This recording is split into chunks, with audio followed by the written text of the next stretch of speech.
Good morning student, this is Ravindra Yogi from Srinath classes। आज class 9 subject science physics chapter 8 motion के बारे में आज हम पढ़ेंगे। स्टूडेंट्स, कोई भी बॉडी या ऑब्जेक्ट दो ही पोजीशन में रहती है, रेस्ट या मोशन। रेस्ट क्या है इसे समझते हैं पहले। A body is said to be in a state of rest when its position does not change with respect to a reference point. यानी कोई भी बॉडी रेस्ट में तभी कहलाएगी जब उसकी पोजीशन उसके रेफरेंस पॉइंट के रेस्पेक्ट में चेंज नहीं होती है।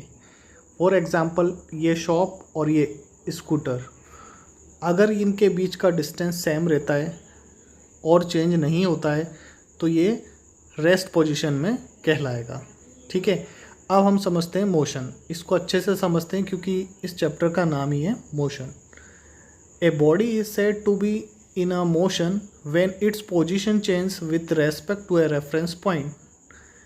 कोई भी बॉडी मोशन में तभी कहलाएगी जब वो रेफरेंस पॉइंट के रेस्पेक्ट में चेंज होती है। फॉर एग्जांपल, इसे अच्छे से समझते हैं। ये शॉप और ये स्कूटर, अगर ये स्कूटर इस पोजीशन से थोड़ा सा और आगे चला जाता है तो ये स्कूटर की पोजीशन शॉप के रेस्पेक्ट में चेंज हो गई। मीन्स ये मोशन में आ गया। ठीक है स्टूडेंट्स, समझ में आया। अब हम पढ़ते हैं। ये मोशंस जो होता है 3 टाइप्स का होता है। इसको समझने के लिए 3 टाइप्स का होता है। फर्स्ट है लीनियर मोशन।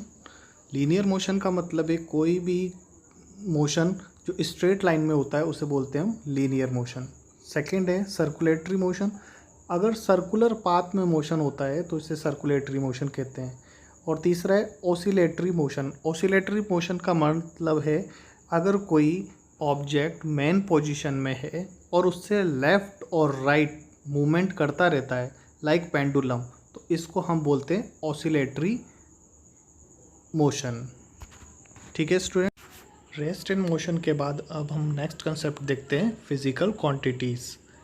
फिजिकल क्वांटिटीज़ क्या होती है इसे समझते हैं। It is a physical property of material that can be measured. ये ऐसी फिजिकल मटेरियल की ऐसी फिजिकल प्रॉपर्टी है जिसे हम मेज़र कर सकते हैं। अगर हम किसी चीज़ को मेज़र कर सकते हैं मटेरियल की तो उसे हम क्या बोलते हैं, फिजिकल क्वांटिटीज़। जैसे आपकी हाइट है 6 फीट 3 फीट, ठीक है, या आपका वजन है 50 kg, तो ये आपकी फिजिकल क्वांटिटी। ये इट हैज़ 2 टाइप्स, ये 2 टाइप्स की हो सकती है। First scalar quantities, second vector quantities. अब स्केलर क्वांटिटी क्या होती है उसे पढ़ते हैं। It is a physical quantity having only magnitude not direction. ठीक है, ऐसी फिजिकल क्वांटिटी जिसमें मैग्नीट्यूड होता है लेकिन डायरेक्शन नहीं होता है। अब मैग्नीट्यूड क्या है? मैग्नीट्यूड जिसे हम मेज़र कर सकते हैं। फॉर एग्जांपल, जैसे आपका वेट है 30 kg, तो 30 kg क्या है? मैग्नीट्यूड है। ठीक है, या फिर आपकी हाइट है 5 फीट, तो 5 फीट क्या है? एक मैग्नीट्यूड है। स्केलर क्वांटिटी के एग्जांपल देखते हैं हम, तो ये हैं स्पीड एंड डिस्टेंस। ठीक है, अब सेकंड देखते हैं हम vector quantity. It is a physical quantity having both magnitude as well as direction. ऐसी फिजिकल क्वांटिटी जिसमें मैग्नीट्यूड के साथ साथ डायरेक्शन की भी ज़रूरत होती है। फॉर एग्जांपल, हमने बोला 40 किलोमीटर ईस्ट, तो 40 किलोमीटर तो हो गया इसका मैग्नीट्यूड और ईस्ट इसका क्या हो गया? डायरेक्शन। वेक्टर क्वांटिटीज़ के एग्जांपल देखना चाहेंगे हम, तो ये लिखे हुए हैं velocity, acceleration, displacement, momentum, force. ठीक है, तो ये स्केलर क्वांटिटी और वेक्टर क्वांटिटीज़ के बारे में हमने समझा। फिजिक्स के अंदर हम फिज़िकल क्वांटिटीज़ के बारे में पढ़ते हैं, तो हम इस चैप्टर मोशन में भी फिज़िकल क्वांटिटीज़ के बारे में पढ़ेंगे। तो इसमें जो फिज़िकल क्वांटिटीज़ हैं वो है डिस्टेंस, डिस्प्लेसमेंट, स्पीड, वेलोसिटी, फिर है एक्सेलरेशन। ये 5 पॉइंट हैं। इसके अलावा हम ये भी पढ़ेंगे इसमें यूनिफॉर्म और नॉन यूनिफॉर्म मोशन क्या होता है, इनके बीच में डिस्टेंस, डिस्प्लेसमेंट, स्पीड, इनमें ग्राफ कैसे बनेंगे, और सबसे लास्ट है इक्वेशन ऑफ मोशन, जो कि वेरी इंपॉर्टेंट है, इस चैप्टर का सबसे इम्पॉर्टेंट पॉइंट है। चलिए स्टूडेंट्स, अब हम देखते हैं डिस्टेंस के बारे में। डिस्टेंस क्या है? The actual path length travelled by an object is called distance. किसी भी ऑब्जेक्ट के द्वारा जो ट्रेवल किया गया है एक्चुअल पाथ, उसी की लेंथ को हम क्या बोलते हैं, डिस्टेंस बोलते हैं। ठीक है, distance it is a scalar quantity, ये एक स्केलर क्वांटिटी होती है, मीन्स इसमें मैग्नीट्यूड आवश्यक होता है, हमें डायरेक्शन की ज़रूरत नहीं होती है। Second, it always positive and can't be zero, ये हमेशा पॉजिटिव ही होगा, ज़ीरो कभी भी नहीं होगा। ठीक है, और its SI unit is metre, distance की एसआई यूनिट क्या होगी, मीटर। इसकी यूनिट्स और भी हो सकती हैं, सेंटीमीटर, किलोमीटर, मिलीमीटर एक्सेट्रा ऐसे, बट एसआई यूनिट जो है डिस्टेंस की वो हमेशा मीटर होती है। ठीक है, अब डिस्टेंस को हम थोड़ा सा और एक्सप्लेन करके समझ लेते हैं। नीचे देखिए आप, ये बनाया हुआ है ABCD, ये 4 पॉइंट हैं और 0 से 10 मीटर, 20 मीटर, 30 मीटर ये डिस्टेंस दे रखी हैं। सपोज़ कोई ऑब्जेक्ट A से B तक चलता है तो ये कितना डिस्टेंस ट्रेवल कर रहा है, 40 मीटर। सपोज़ कोई ऑब्जेक्ट A से D तक चलता है तो कितना डिस्टेंस ट्रेवल कर रहा है ये, very good, 100 metre. Suppose A से D तक जाता है और D से वापस C पर आ जाता है, तब ये कितना डिस्टेंस ट्रेवल कर रहा है एक ऑब्जेक्ट, तो A से D तक गया 100 मीटर, 100 के बाद वो 60 पे आया यानी 40 मीटर्स, 140 मीटर उसने टोटल डिस्टेंस कवर किया। समझ में आया? चलिए अब हम देखते हैं डिस्प्लेसमेंट के बारे में, डिस्प्लेसमेंट क्या है। ठीक है, तो the shortest distance between initial position and final position is called a displacement. किसी भी इनिशियल पोजीशन और फाइनल पोजीशन के बीच का जो शॉर्टेस्ट डिस्टेंस है उसी को क्या कहते हैं हम, डिस्प्लेसमेंट। ठीक है, फाइनल इनिशियल पोजीशन का मीन्स हो गया जहाँ से वो स्टार्ट कर रहा है, फाइनल पोजीशन का मीन्स हो गया जहाँ पर वो स्टॉप हो रहा है। ठीक है, उन दोनों के बीच जो स्ट्रेट लाइन है वही क्या है, उसके बीच का जो डिस्टेंस है वही क्या है, डिस्प्लेसमेंट है। Is it clear? चलिए और भी चीज़ें देखते हैं। Displacement is a vector quantity, ये एक वेक्टर क्वांटिटी है, मीन्स इसमें मैग्नीट्यूड और डायरेक्शन दोनों ही जरूरी हैं। It can be positive, negative and zero, ये पॉजिटिव भी हो सकता है, नेगेटिव भी हो सकता है और ज़ीरो भी हो सकता है। Its SI unit is metre, इसकी एसआई यूनिट क्या होती है, इसकी एसआई यूनिट भी मीटर ही होती है। चलिए अब इसे थोड़ा और अच्छे से समझ लेते हैं हम। ये ABCD 4 पॉइंट्स दे रखे हैं, इनके बीच का डिस्टेंस दे रखा है। अब कोई भी ऑब्जेक्ट A पॉइंट से B पॉइंट तक चलता है तो इसका जो डिस्प्लेसमेंट कितना हुआ, 40 मीटर, क्योंकि A से B के बीच की स्ट्रेट लाइन कितनी है, 40 मीटर। ठीक है, अगर ये पॉइंट A से D तक जाता है, D से आने के बाद C पर आ जाता है। ठीक है, अब इसके बीच का जो डिस्प्लेसमेंट है वो कितना रहा, तो A से हम C तक ही मेज़र करेंगे सिर्फ, क्योंकि इनिशियल पॉइंट A है और एंडिंग पॉइंट C है। ठीक है, तो ये कितना आ जाएगा हमारा 60 मीटर ओनली। समझ में आया? और देखिए कोई X पॉइंट है, इससे ये गोल गोल इस तरह से घूमते हुए Y पॉइंट तक कोई ऑब्जेक्ट चलता है। अगर इस तरह से घूमते हुए भी ऑब्जेक्ट चलता है तो हम सिर्फ इसका इनिशियल पॉइंट X और फाइनल पॉइंट Y है, इसके बीच जो स्ट्रेट लाइन है वही हमारी क्या डिस्प्लेसमेंट कहलाएगी, चाहे वो किस तरह से भी घूम के आया हो, इससे हमारा कोई लेना देना नहीं रहता है डिस्प्लेसमेंट के अंदर। अगर ये डिस्टेंस होती तो हम पूरा इसमें काउंट करते। ये थोड़ा सा समझने की चीज़ है, इसको आप अच्छे से समझिएगा।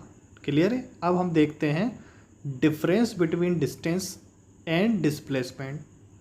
डिस्टेंस और डिस्प्लेसमेंट के बीच जो डिफरेंस है वो आपको मैंने ये टेबल बना के दी हुई है। आप ये सारे पॉइंट्स मैंने आपको अभी क्लियर किए हैं, वही सारे पॉइंट्स इसमें हैं, आप इसे लर्न कीजिएगा।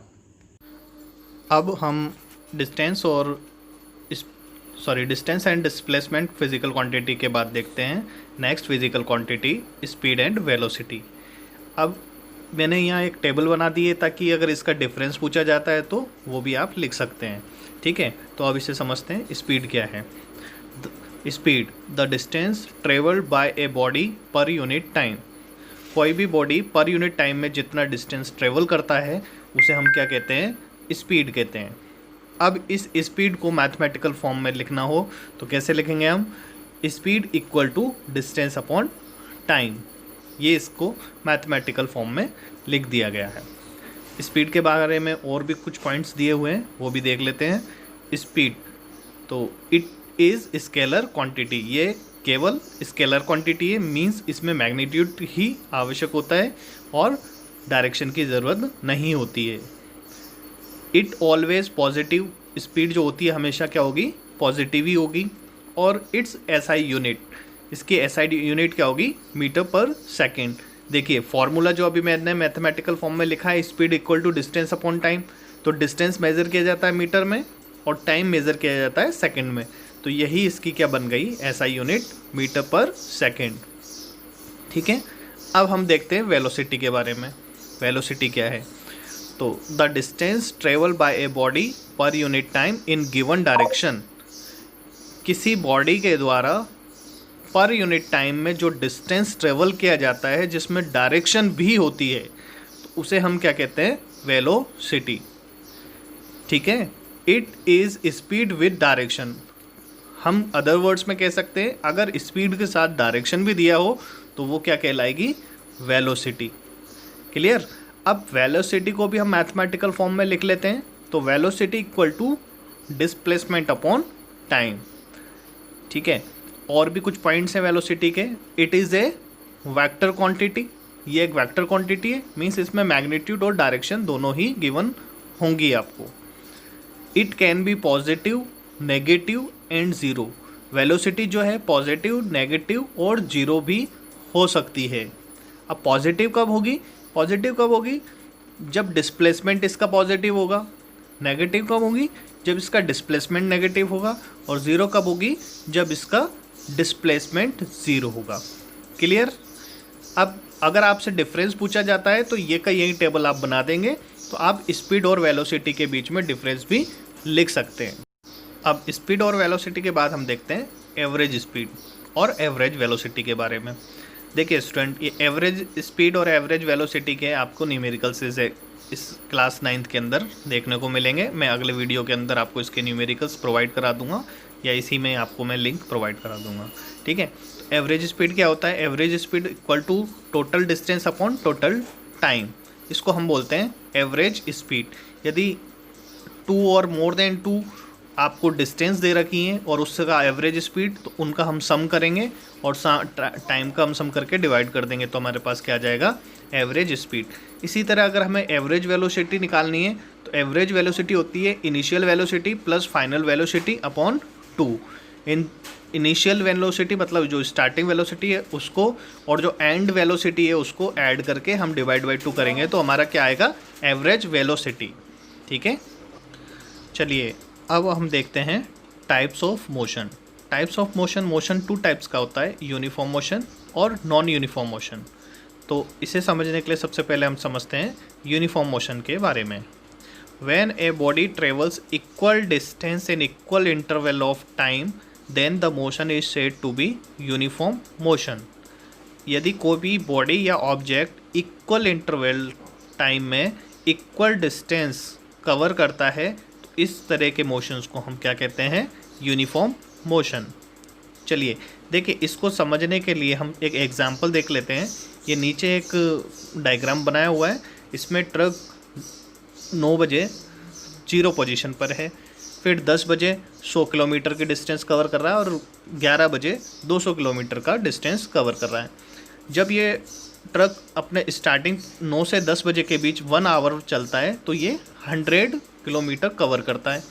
अगले 10 से 11 AM के बीच 1 घंटे के बीच ही 100 से 200 यानी यहाँ भी 100 किलोमीटर डिस्टेंस कवर करता है। यानी पहले 1 घंटे में भी उसने 100 किलोमीटर कवर किया और दूसरे 1 घंटे में भी उसने 100 किलोमीटर ही कवर किया। यानी इक्वल डिस्टेंस के अंदर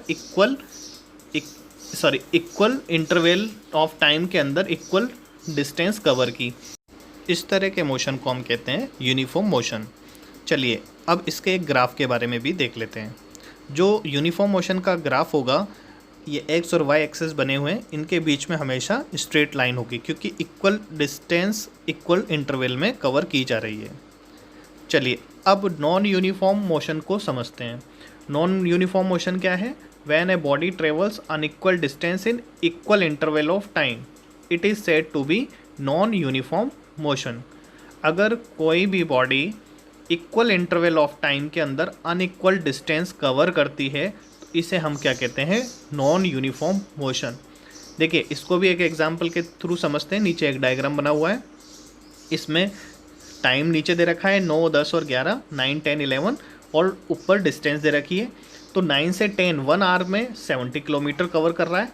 अगले 10 to 11 यानी 1 आवर में 70 से 200 किलोमीटर यानी 130 किलोमीटर का डिस्टेंस कवर कर रहा है। तो यह इक्वल इंटरवल ऑफ टाइम के अंदर अनइक्वल डिस्टेंस कवर कर रहा है। तो इस तरह के मोशन को हम कहते हैं नॉन यूनिफॉर्म मोशन। चलिए अब इसके ग्राफ को भी हम समझ लेते हैं। जो इसका जो ग्राफ बनेगा एक्स और वाई एक्सेस के बीच में, ये कभी भी सिंगल लाइन नहीं, स्ट्रेट लाइन नहीं बनेगी। इनके बीच में स्ट्रेट लाइन नहीं होगी। ये कैसा भी हो सकता है, ये जिगजैग में भी हो सकता है और कर्व में भी हो सकता है। ठीक है, चलिए अब आगे कुछ पढ़ने के लिए हम थोड़ा सा सिंबल्स के बारे में जानते हैं। देखिए अभी हमने जो भी फिज़िकल क्वांटिटी पढ़ी उनके सिंबल्स के बारे में देखते हैं। फॉर एग्जांपल यहाँ हम डिस्टेंस को हम एस से डिनोट करेंगे, डिस्प्लेसमेंट को डेल्टा एस से, इनिशियल वेलोसिटी को यू से, फाइनल वेलोसिटी को वी से, टाइम को टी से, एक्सेलरेशन को ए से। स्पीड और वेलोसिटी दोनों को हम वी से डिनोट करेंगे। स्पीड का फॉर्मूला होता है डिस्टेंस अपॉन टाइम, तो speed v equal to S upon T लिखा जाएगा। चलिए अब नेक्स्ट टॉपिक देखते हैं हम, एक्सेलरेशन। एक्सेलरेशन क्या है? ठीक है, the rate of change of velocity of an object with respect to time is called acceleration. Acceleration क्या होता है? कोई भी ऑब्जेक्ट होगा उसकी वेलोसिटी में जो रेट ऑफ चेंज है वही क्या कहलाता है? एक्सेलरेशन। एक्सेलरेशन को ये it is a vector quantity. ये क्या है? एक वेक्टर क्वांटिटी है। इट मे बी पॉजिटिव और नेगेटिव। ये पॉजिटिव और नेगेटिव भी हो सकता है। Negative acceleration is also known as retardation और डी एक्सेलरेशन। ठीक है, और इसकी जो एसआई यूनिट है वो हम इसके मैथमेटिकल फार्मूले से निकालेंगे। वैसे मैं बता देता हूँ, एक्सेलरेशन की एसआई यूनिट होती है मीटर अपॉन सेकेंड स्क्वायर। ठीक है, एक्सेलरेशन को मैथमेटिकल फॉर्म में लिखना हो तो हम कैसे लिखते हैं? इसमें initial velocity u, final velocity v, time t है। तो a बराबर, अब देखो इसकी जो स्पीड में चेंज हुआ है तो वो v माइनस यू और टाइम t टाइम के अंदर जो चेंज हुआ है, तो इसका formula a equal to v minus U upon T. Velocity, ये तो इसका फॉर्मूला हो गया। और इसकी जो एसआई यूनिट है वो क्या हो गई? वेलोसिटी होती है मीटर अपॉन सेकेंड और टाइम भी होता है सेकेंड। तो ये क्या बन गया? Metre upon second square. ठीक है, अब जो एक्सेलरेशन को हमने देखा, ये जो नेगेटिव एक्सेलरेशन है, इसको नेगेटिव और पॉजिटिव एक्सेलरेशन को समझने के लिए हम आगे देखते हैं। चलिए, positive acceleration when initial velocity lower than the final velocity. जब इनिशियल वेलोसिटी फाइनल वेलोसिटी से कम होती है तो हमेशा पॉजिटिव एक्सेलरेशन आएगा। फॉर एग्जांपल ये देखिए, u दे रखा है आपको 20 मीटर पर सेकेंड और v 50 मीटर पर सेकेंड, और ये जो चेंज हो रहा है वो हो रहा है 5 सेकेंड के अंदर। ठीक है, तो ये इनिशियल वेलोसिटी इसकी 20 है और फाइनल वेलोसिटी 50 है, तो ये फाइनल वेलोसिटी ज़्यादा है। तो एक्सेलरेशन के फॉर्मूले में हमने वैल्यू पुट की a equal to V minus U upon T. Equal to देखा हमने 50 माइनस 20 अपॉन 5, 30 अपॉन 5 यानी 6 मीटर पर सेकेंड स्क्वायर। ये वैल्यू पॉजिटिव आई तो ये पॉजिटिव एक्सेलरेशन कहलाता है। ठीक है, अब समझते हैं हम negative acceleration. When initial velocity higher than the final velocity. जब फाइनल वेलोसिटी से ज़्यादा होती है इनिशियल वेलोसिटी तो आता है नेगेटिव एक्सेलरेशन। ठीक है, तो हम u इनिशियल वेलोसिटी 100 मीटर पर सेकेंड है, फाइनल वेलोसिटी 60 मीटर पर सेकेंड है, ये इससे कम हो गई। ये जो चेंज हुआ वो 4 सेकेंड में हुआ। तो एक्सेलरेशन बराबर a equal to V minus U upon T, 60 minus 100 upon 4। इसको माइनस किया तो माइनस का 10 मीटर पर सेकेंड। इसे हम क्या बोलेंगे? ये जो साइन नेगेटिव आया है ये कहलाता है डी एसेलेरेशन या नेगेटिव एसेलेरेशन। ठीक है, अब नेक्स्ट टॉपिक में हम देखते हैं graphical representations of motion. Graphical representation of motion दो टाइप से होता है, डिस्टेंस टाइम ग्राफ और velocity time graph. Distance time graph को हम इस पेज पर देखेंगे, जबकि वेलोसिटी टाइम ग्राफ को हम नेक्स्ट पेज पे समझेंगे। ठीक है, इसे समझने के लिए सबसे पहले हम देखते हैं डिस्टेंस। ये डिस्टेंस को हम एस से डिनोट करते हैं, टाइम को हम टी से डिनोट करते हैं। ठीक है, तो जब हम एक एक्सेस पे हमने टाइम लिया और वाई एक्सेस पे हमने डिस्टेंस को लिया है। क्लियर? तो जब डिस्टेंस और टाइम के बीच में एक स्ट्रेट लाइन बनती है तो ये स्ट्रेट लाइन स्पीड या वेलोसिटी को बताती है। ठीक है, और जब ये स्ट्रेट लाइन होती है तो इसे बोलते हैं हम यूनिफॉर्म स्पीड या यूनिफॉर्म वेलोसिटी। अब इस पर हमें वेलोसिटी फाइंड करनी है, तो हमने दो पॉइंट लिए ए और बी। ए हमने देखा कि एस ए में t1 टाइम में उसने s1 डिस्टेंस कवर की और t2 टाइम में बी पर t2 टाइम में उसने s2 डिस्टेंस कवर की। तो इसमें हमें वेलोसिटी फाइंड करने के लिए वेलोसिटी बराबर होता है डिस्टेंस अपॉन टाइम। अब यहाँ डिस्टेंस अलग अलग है और टाइम भी अलग अलग है, तो वेलोसिटी का फॉर्मूला क्या हो जाएगा, s2 minus s1 upon s2 minus s1 upon t2 minus t1। ये इसकी क्या कहलाएगी, वेलोसिटी। ठीक है, अब ये जो दूसरा ग्राफ देख रहे हैं आप, तो जब टाइम और डिस्टेंस के बीच में स्ट्रेट लाइन ना होकर कोई भी कर्व हो, चाहे वो डाउनवर्ड हो या अपवर्ड हो या कैसा भी हो, तो इस तरह की इस मोशन को हम कहते हैं non uniform motion, non uniform speed या वेलोसिटी। ठीक है, अब नेक्स्ट पेज पे देखते हैं हम दूसरा ग्राफ। हाँ, अब यहाँ देखते हैं वेलोसिटी टाइम ग्राफ। तो एक्स एक्सेस पे हमने लिया टाइम और वाई एक्सेस पे लिया हमने वेलोसिटी। ठीक है, अब इन दोनों के बीच में जो ये स्लोप बना ए एक्सेलरेशन कहलाता है। पहले ग्राफ के अंदर ये एक बिल्कुल कांस्टेंट है, इसमें वेलोसिटी कांस्टेंट है, इसलिए इसको कहते हैं हम यूनिफॉर्म मोशन। अब दूसरा ग्राफ देखते हैं, इसमें भी हमने टाइम और वेलोसिटी ली। इसके बीच में जो ग्राफ स्लोप बना हुआ है ए, ये वेलोसिटी के टाइम के साथ साथ वेलोसिटी भी चेंजेस होती जा रही है, इसलिए इसे हम बोलते हैं यूनिफॉर्म एक्सेलरेटेड मोशन। ठीक है, अब इन दोनों ग्राफ में हम एक चीज़ है कि डिस्टेंस भी इसका फाइंड किया जा सकता है। इसका डिस्टेंस फाइंड करने के लिए हमने पहले ग्राफ पे आए और इस स्लोप पे हमने ए बी दो पॉइंट लिए। इसके बीच का डिस्टेंस फाइंड करने के लिए हमने दो परपेंडिकुलर डाले सी और डी। अब इसका एरिया जो अगर हम ये जो एक क्वाड्रिलेटरल बन गया, इस क्वाड्रिलेटरल का एरिया हम फाइंड कर लेंगे, तो जो एरिया आएगा वही इसका क्या हो जाएगा, डिस्टेंस हो जाएगा। सेम दूसरे ग्राफ में भी हमने ए बी दो पॉइंट लिए, इनके ऊपर दोनों परपेंडिकुलर डाले। अब इस परपेंडिकुलर को हम का एरिया फाइंड कर लेंगे, तो वही इसका क्या हो जाएगा, डिस्टेंस हो जाएगा। ठीक है, अब नेक्स्ट देखते हैं हम equation of motion by graphical method. ये वेरी इंपॉर्टेंट है इस चैप्टर के अंदर। There are three equation of motion. First v equal to U plus A T, इसे बोलते हैं हम equation of velocity time relation. Second है s equal to U T plus half A T square, इसे बोलते हैं equation of position time relation. Third है 2as equal to V square minus you square, equation of position velocity relation. आपके exam में ये तीनों equation prove करने के लिए आ सकती हैं, तो नेक्स्ट वीडियो में हम देखेंगे इन्हें कैसे प्रूव किया गया है ग्राफिकल मेथड से, और इनके न्यूमेरिकल्स भी हम देखेंगे। तो आप मेरा अगला वीडियो ज़रूर देखिएगा कि इन्हें कैसे प्रूव किया। ये बहुत ही ज़्यादा वेरी इंपॉर्टेंट चीज़ें हैं। आपको मेरा चैनल समझ में आया हो, आपको मैंने जो पढ़ाया सब समझ में आया, तो प्लीज़ इसे शेयर और सब्सक्राइब ज़रूर कीजिए, अपने दोस्तों के साथ शेयर कीजिए और लाइक कीजिए। Thank you.